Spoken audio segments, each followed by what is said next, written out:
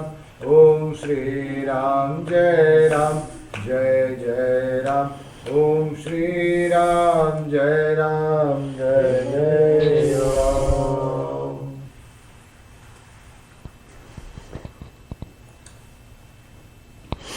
Om Shri Ram, Jai Ram, Jai Jai Ram.